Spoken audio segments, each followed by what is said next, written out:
Ok, c'est parti pour l'analyse du chapitre 1187 intitulé Le responsable.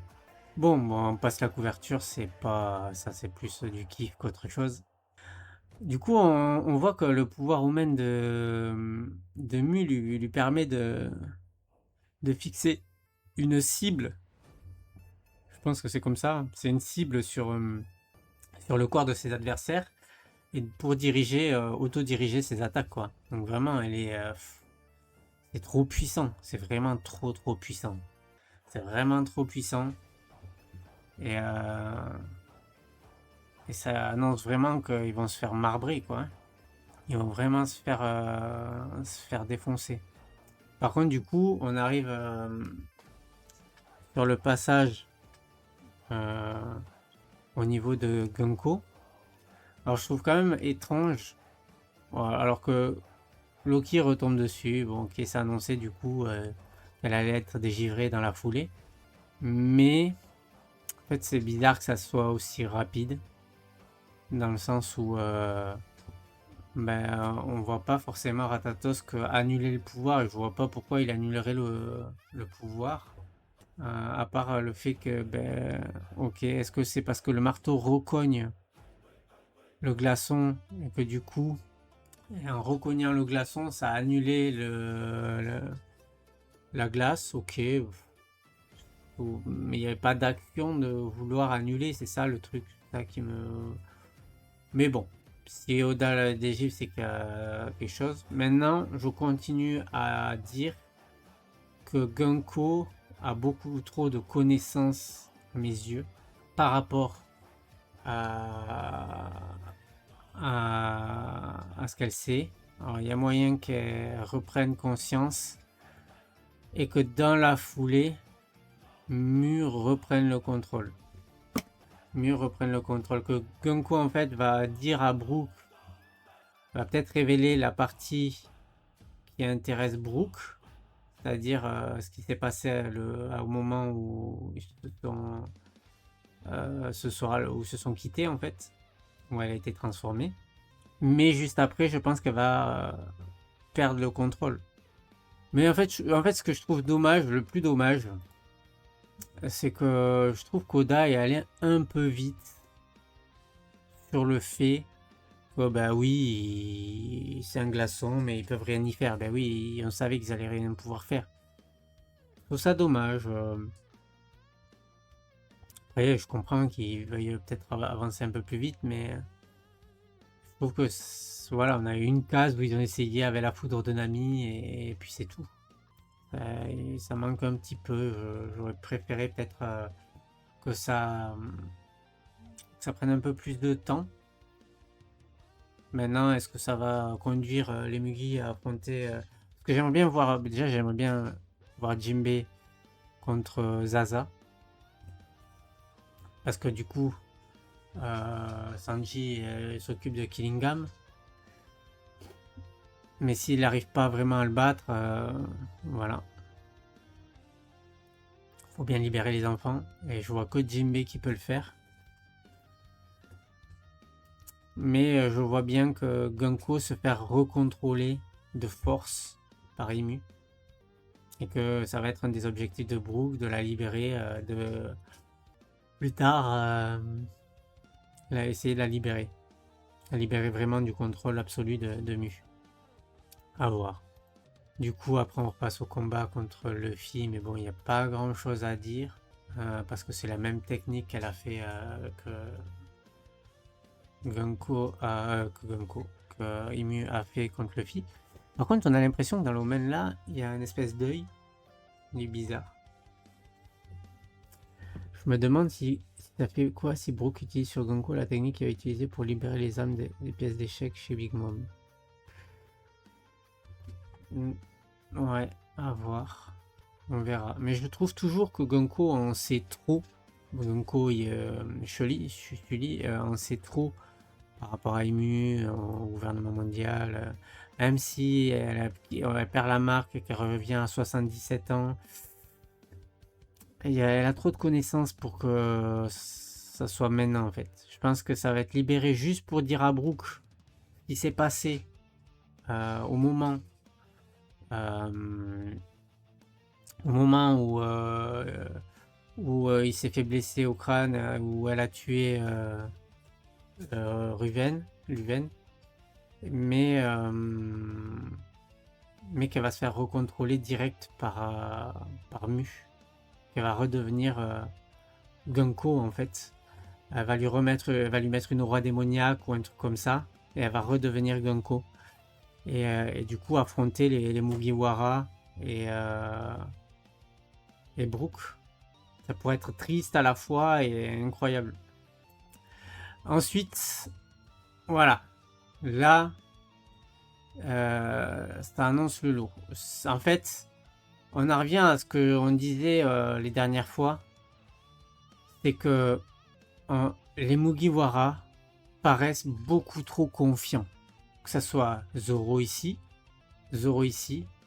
et Sanji juste après. Ils paraissent beaucoup trop confiants.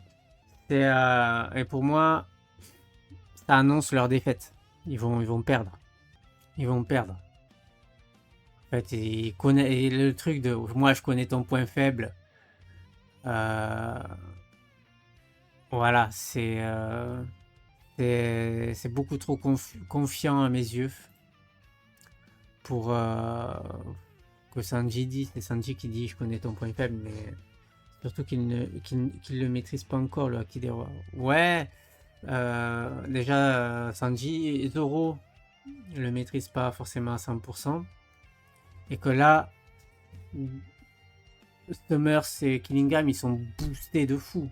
Et en fait, Fukuda, il montre le niveau de puissance qu'ils ont gagné. Et justement, pour montrer que c'est des monstres maintenant avec Imu, il faut que le Zoro et Sanji perdent. Ils donnent tout, qui donnent vraiment tout. On les voit utiliser leur plus forte technique, mais qui perdent. Je pense s'ils avaient le level pour revêtir, j'y croirais. Mais là, je sais pas, j'avoue. Ouais, moi, je pense c'est mort. Moi, je pense c'est mort. Ils vont donner un combat. Ils vont donner un gros combat. Mais ils vont se faire... ils vont perdre à la fin, quoi. Ils vont perdre à la fin. Parce que, ouais, cette confiance-là, il va morfler. Moi, mais le tien ne risque de ne pas revenir, je crois. Par contre, ce qui est bien, ce qui est stylé, ce que j'aime bien, c'est que Zoro, il croit en Sanji. Et Sanji croit en Zoro. Et les deux croient en la puissance de l'autre. C'est-à-dire que Zoro sait que Sanji va avoir le Haki des Rois. Il le sait. Là, en disant ça, il sait qu'il va l'avoir. Ou il sait voilà, il le sait. Mais ouais, il y a trop de confiance. Trop de confiance. Voilà, bon, le Sanji toujours été un mec un peu réfléchi. Bon, là, c'est peut-être un peu trop mis en avant aussi. Ça fait un peu bizarre de le voir comme ça. Le fait d'énumérer les situations, les conclusions. Mais voilà, on savait qu'il allait affronter Killingham, qu'il n'allait pas aller affronter Zaza. Donc ça laisse Zaza pour Jinbei. Et Usopp, Brook, Nami contre Gunko. Ouais, peut-être Chopper. Ça pourrait être intéressant. Ça pourrait être très intéressant. Si à partir du moment où Mu reprendra le contrôle sur Gunko. Bon, après, voilà. Mais toi, tu m'échapperas pas. Ça veut dire que Sanji l'avait gardé dans son acquis de l'observation. Ça montre encore qu'il a un très bon coup de acquis de l'observation. Là, on sait. Sanji va libérer le Haki des Rois. C'est sûr. Là, quand il dit « Mais pour je ne sais quelle raison, tu portes en toi le danger de l'autodestruction. » Je pense en fait, il s'est toujours pas accepté comme il est. Il a toujours peur de devenir ce qu'il n'est pas. Devenir un Germa totalement. Un monstre. Il veut pas ça, en fait. Il ne débloquera le Haki des Rois, pour moi, que quand il va dire il faut que je devienne un démon. Pour Luffy, je le deviendrai un démon. Voilà. Chopper aussi. Ça veut dire que techniquement Robin est plus apte que Sanji. Chopper aussi. Oui et non. Parce qu'il faut avoir le niveau aussi. Hein, c'est pas que... c'est pas que ça. Il va devenir le seigneur des flammes. Ou... Mais je vois vraiment trop Sanji obtenir les flammes noires de... Pardon, les flammes noires de Mu. Ou un dérivé, quelque chose qui ressemble. Parce que c'est Sanji la jambe noire. Donc pour l'instant, s'il avait des flammes noires, ben, ça serait vraiment trop cool, quoi. Roi de l'amour ou je sais pas quoi. Non, je pense que ça serait un truc un peu plus sérieux. Je pense que ce serait un truc plus sérieux. Après, c'est dommage que Zoro ait pris le Seigneur des Enfers. Dans le sens où Sanji était déjà lié aux Enfers. Sanji était déjà lié aux Enfers avec le Diable Jambe, etc. Et donc du coup, j'aurais plus vu Zoro devenir le Seigneur des démons. Parce que Ashura, les Ashura, c'est des démons. J'aurais plus vu ça. Si je dois devenir le Seigneur des démons, je deviendrai le Seigneur des démons. Plutôt que le Seigneur des enfers. Donc, de quel roi, vers quel type de roi Sanji va se porter maintenant? Je sais pas vraiment. Parce que du coup, le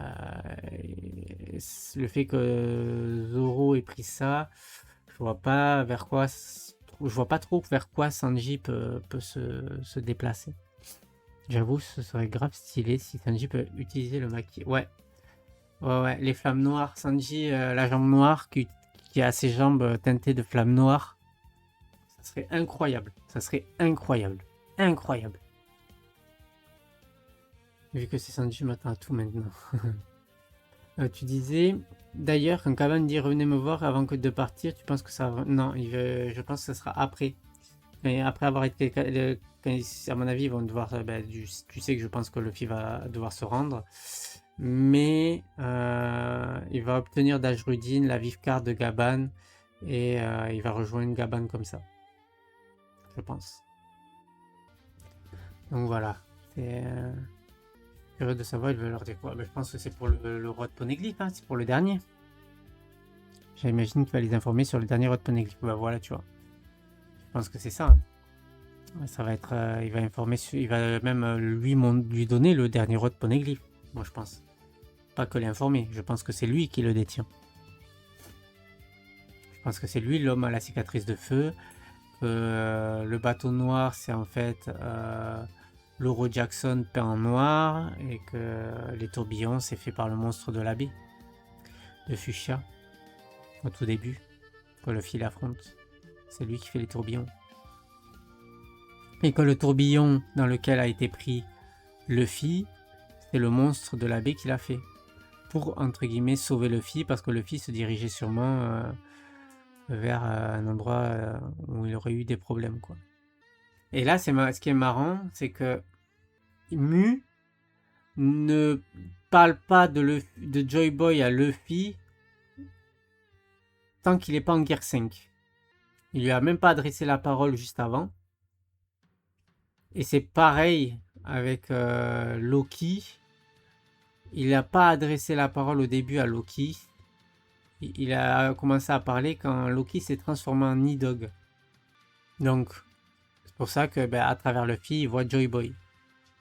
Mais avant, il ne considère pas Luffy. Il ne le considère que à partir du moment où il est transformé.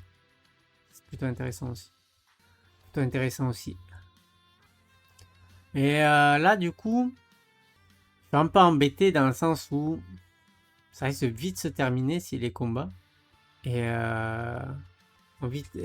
du coup, plus le combat s'éternise, plus ça va être compliqué de justifier qu'ils vont perdre. À part si on passe sur le... Là, les gens, ils vont crier. Ils vont crier. Et on passe sur 2 chapitres sur le flashback de Sully. Ils arrivent, les gens, ils vont câbler. Ils vont tellement crier. Ça va être tellement la blase pour eux. Bah, moi aussi, je veux bien savoir ce que Ganko, ce qui s'est passé en fait, hein. J'ai envie de savoir ce qui s'est passé. Mais les gens, ils vont câbler, ils vont dire, ah ça y est, on avait enfin le combat avec Luffy, et là tu nous coupes, tu nous mets le flashback, ah, ça va pas ou quoi? Ils vont être dégoûtés, dégoûtés, dégoûtés. 2 max, je pense. Parce qu'on sait déjà tout ce qui s'est passé avant, on a juste besoin de savoir ce qui s'est passé pendant là, avant que Brook arrive devant le corps de Luven tué. Je pense qu'il y aura que 2 chapitres max. Mais ouais, les gens ils vont encore câbler pour rien quoi. Au lieu de se laisser porter un peu par l'histoire, ça va craquer un peu. Mais ouais, je pense vraiment que là, je vois vraiment pas le Zoro et Sanji gagner. Par contre, j'espère qu'Oda va mettre en avant Jinbei qui libère les enfants et détruit Zaza. J'espère vraiment.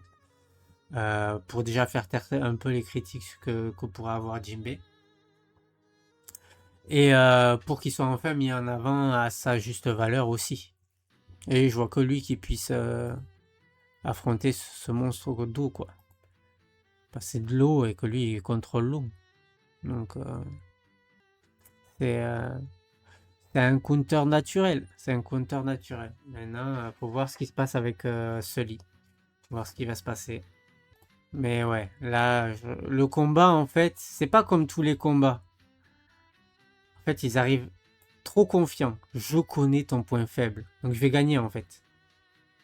Il arrive dans le combat, c'est trop confiant.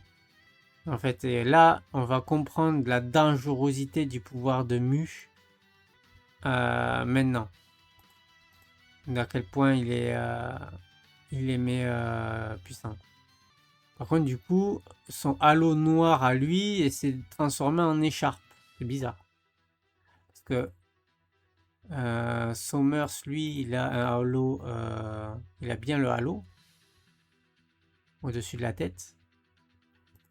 Par contre, Killingham n'a plus le halo. Il a des flammes. Alors, est-ce qu'une partie des flammes est partie sur la bête? Ou est-ce qu'il peut... Parce que là, on voit sur sa lance, il utilise les flammes noires. Ça veut dire qu'il les utilise peut-être différemment. Ouais, c'est ça. Peut-être ça fusionne avec l'éveil de son pouvoir, ce que je disais. Utilise différemment. Il peut utiliser ses flammes noires. C'est pas qu'un boost de puissance, c'est en termes de force, etc. C'est vraiment... Il peut utiliser le haki. C'est une attaque de haki, je pense. Enfin, le haki des rois. Une attaque de... Fait comme s'il utilisait les attaques d'Imu, quoi. À travers lui. Plus ou moins. D'ailleurs, on voit que Luffy commence à un peu moins rire aussi. Hein. Plus il sera sérieux, je pense que le retour de Luffy vraiment sérieux en Gear 5, c'est son prochain power-up. Comme je disais, là il a l'écharpe, et l'étape finale c'est le halo derrière. C'est l'étape finale. L'éveil première étape, le fruit du démon prend le contrôle, un peu, entre guillemets, et modifie la personnalité avec sa personnalité à lui. C'est pour ça que Luffy est un peu plus cartoon, un peu plus lolilol, un peu plus goofy. Et l'étape finale, c'est qu'on retrouverait Luffy d'avant avec le Gear 5 et le Halo derrière, où vraiment la personnalité pure de Luffy ressortirait. Et là, on commence un peu à le voir quand même. J'ai l'impression. Mais du coup, est-ce que Luffy pourrait pas faire un Halo lui aussi à ses alliés? Sans pour autant qu'il se transforme, il ne deviendrait pas des Luffy Gear 5. Mais avoir le pouvoir utiliser du haki des rois, ça pourrait être possible, hein, en vrai. Je trouve ça serait grave stylé. Ouais. Après, dans un sens, ça ferait peut-être un peu trop comme le manteau de chakra de Naruto. J'aimerais bien qu'il puisse se débrouiller tout seul. Après, c'est peut-être juste propre à Emu, hein, aussi, hein.